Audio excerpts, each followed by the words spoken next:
Angela. I'm going to talk about getting your hips open as if you were in a front hook pose or an inverted figure four or brass monkey, any of those poses where you have to push your hip forward.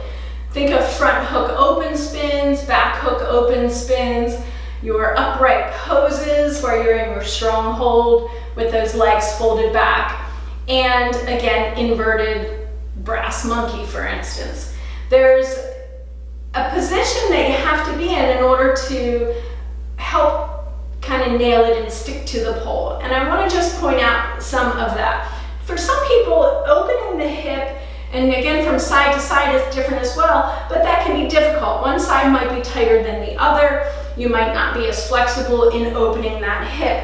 And there's a difference between just folding the leg back. So if there was a front hook position, whether you're inverted or upright, when you hook that inside leg as a front hook, if I just pull that heel towards my butt, there's not a lot that's gripping the pole there or the contact. But if I take that foot and I turn it towards my center line as if I were going to connect that foot to my knee, that opens that hip, and now I'm squeezing that pole on the back side of my thigh. So I'm kind of creating some torque and tension and squeezing that there, as if you're cranking down on it. So, from this position here, I'll show you this angle. If I, again, were just to front hook and I'm squeezing that heel towards my butt, there's contact with the back of the thigh, but I'm not getting much to lock it in place. But as soon as I start to push that hip forward and I kind of crank that foot towards my center line, now I've really created some lock on the back of that thigh. So imagine you're trying to rotate, you are rotating that hip, you're trying to pull that foot towards your center line to make that figure four. And I'll show you from this angle here, like this leg.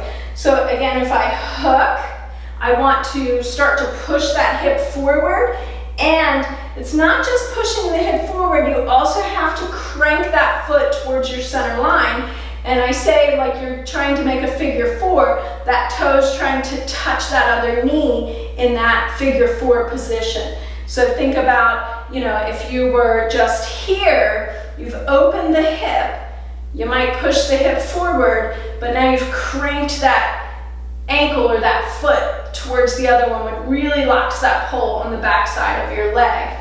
So I'll show you from in the air and see if that makes any sense, or you can see it, visualize a little bit better from being off the ground. So if I were to side climb up, okay, and I'm in a strong hold here, if I fold that inside leg back, if I just fold it back kind of heel to butt, and my butt's sitting back a little bit, I'm not going to get the same lock and squeeze as I would if I took that foot and cranked it towards my center line. All right, now I've pushed those hips forward, I've really locked that pole behind me, all right, and I could, even bring the toes together here, but it doesn't matter what I do with that outside leg as long as this inside leg is really cranked towards the center line and I've pushed those hips forward. If I did that, or I didn't bring it towards the center line, then here's typically what happens, all right?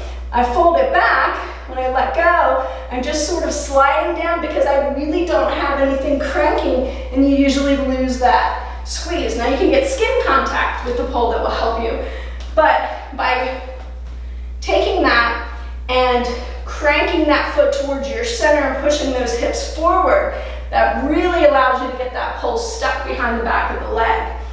So again, I'm here, I fold that inside leg, push those hips forward, and crank that foot towards my center. All right, that allows me to push the hips forward. It allows that pole to get really cranked down on and locked in place.